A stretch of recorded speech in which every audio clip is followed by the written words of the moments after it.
আমরা সবসময় অন্যের সুখ, প্রাচুর্য, ধনসম্পদ এবং সাফল্যে খুবই ঈর্ষান্বিত হই এবং এই বদ অভ্যাসের কারণে আমরা নিজেদের দিকে তাকাতেই ভুলে যাই। ফলস্বরূপ আমরা নিজেদেরকে চিনতে পারি না। কিন্তু একথা ভুললে চলবে না, আমরা কিন্তু প্রত্যেকেই আমাদের মতো করে অদ্বিতীয়।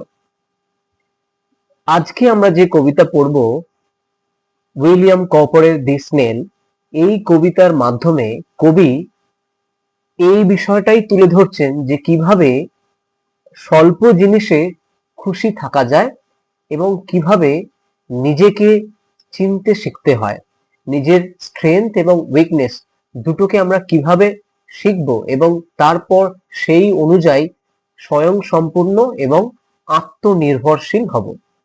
তো চলো, আজকে আমি শুরু করব তোমাদের মাধ্যমিকের সিলেবাসের শেষ chapter, the snail by William copper.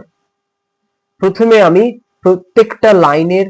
কবিতার প্রত্যেকটা লাইনের মানে এবং ডিটেলড এক্সপ্লেনেশন তোমাদের বোঝাবো।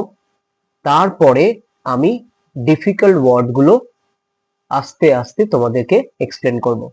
তো চলো, আমি চলে যাচ্ছি স্লাইডে। দেখো, কবিতাটা শুরু হচ্ছে এইভাবে: to grass or leaf or foot or wall, the snail sticks close nor fears to fall. অর্থাৎ ঘাস অথবা পাতা, ফল অথবা দেওয়াল, এই সমস্ত জায়গায় স্নেল অর্থাৎ শামুক শক্ত করে আটকে থাকে, কিন্তু ভয় পায় না। নর ফিয়ার্স টু ফল, পড়ে যাওয়ার কিন্তু তার কোনো ভয় নেই। as if he grew there, দেখে মনে হয় যেন ও ওখানেই জন্মেছে। হাউস অ্যান্ড অল টুগেদার, ওটাই ওর বাড়ি এবং ওটাই ওর সবকিছু।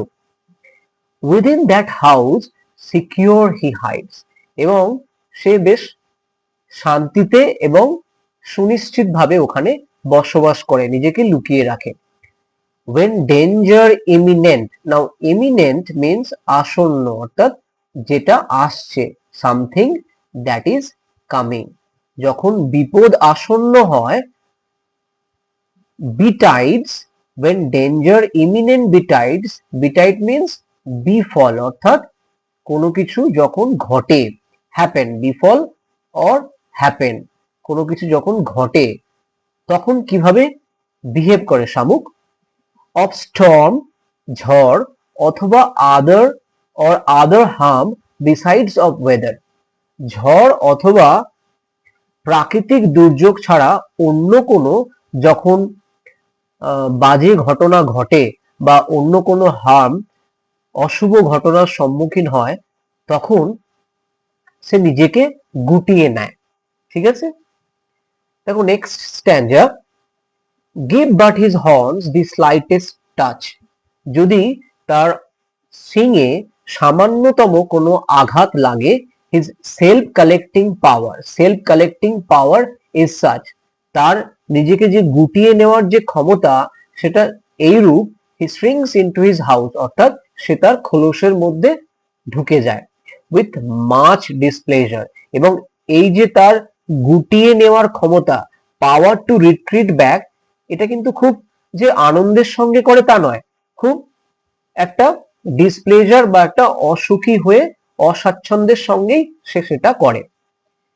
নেক্সট স্ট্যান্জা: wherever he dwells, সে যেখানেই বসবাস করে, he dwells alone, সে কিন্তু একা একই বসবাস করে, অর্থাৎ তার যে আত্মনির্ভরশীলতা, এখানে সেটাকেই প্রকাশ করা হচ্ছে বা হাইলাইট করা হচ্ছে বা তুলে ধরা হচ্ছে। except himself has chattels none, now this means belongings, অর্থাৎ ধনসম্পদ বা যা মানুষের সম্পদ হিসাবে বিবেচিত হয়। ঠিক আছে, তাহলে আমরা কি দেখছি না, শামুকের সেই অর্থে কোনো সম্পদ নেই, অর্থাৎ there is no belongings, কোনো সম্পদ শামুকের নেই। তা সত্ত্বেও কিন্তু সে খুব হ্যাপি এবং satisfied. well satisfied to be his own whole treasure, এবং সে নিজেকে নিয়েই যথেষ্ট স্যাটিসফাইড। আমি যেটা প্রথমেই বলছিলাম যে আমরা কিন্তু নিজেদেরকে নিয়ে স্যাটিসফাইড নয়, আমরা অন্যের সুখে ঈর্ষান্বিত। কিন্তু এই শামুককে দেখে আমাদের শিখতে হবে যে কিভাবে আমরা নিজেদেরকে নিয়ে স্যাটিসফাই থাকবো। কবিতার এই বার্তাটাই তুলে ধরেছেন কবি আমাদের সামনে, উইলিয়াম কপার। দেখো next স্ট্যান্জা, does hermit like his life he leads। দেখো এখানে হঠাৎ করে হারমিট কেন প্রসঙ্গ এলো? হারমিট মানে আমরা জানি যে সাধু, তাই তো? সাধুরা কি করে? তারা পার্থিব জীবনের প্রতি তাদের খুব একটা লোভ নেই। তাহলে এই শামুকও হারমিট লাইক, ঠিক যেন সাধু সন্ন্যাসীর মতো পার্থিব জীবনের প্রতি একদম লোভ বা টান নেই। হিজ লাইফ হি লিডস নর partner of his banquet needs. এবং যখন সে ভোজনে ব্যস্ত থাকে তখনও কিন্তু সে তার কোনো পার্টনারের প্রয়োজন বোধ করে না। And if he meets one, এবং বাই চান্স যদি কোনো পার্টনার অর্থাৎ কোনো সাথীর সঙ্গে তার দেখা হয়, অনলি ফিডস দ্য ফাস্টার, সে দ্রুত তার ভোজন সম্পন্ন করে বা শেষ করে। আমরা লাস্ট স্ট্যান্জা দেখব, who seeks him must be worse than blind, he and his house are so combined। তাকে যদি কেউ খোঁজ করতে চায় সে কিন্তু একজন অন্ধ ব্যক্তির থেকেও অধম হবে। কেন না? হি অ্যান্ড হিজ হাউস আর সো কম্বাইন্ড, সে এবং তার যে খোলসের মধ্যে যে তার ঘর সেটা কিন্তু অবিচ্ছেদ্য, একে অপরের সঙ্গে মিশে থাকে। তার ফলে যখনই বাইরে থেকে কোনো সামান্যতম আঘাত সে পায় সে নিজের মধ্যে গুটিয়ে নেয়, গুটিয়ে সে আত্মরক্ষা করে।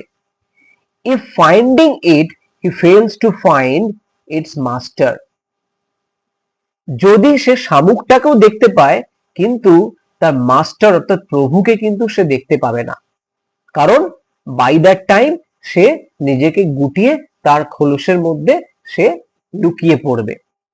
এইভাবে এই কবিতার মাধ্যমে আমরা দেখি যে উইলিয়াম কপার কিভাবে আমরা আত্মনির্ভরশীল এবং স্বয়ং সম্পূর্ণ হতে পারি সেই বার্তাটাই দিয়েছেন।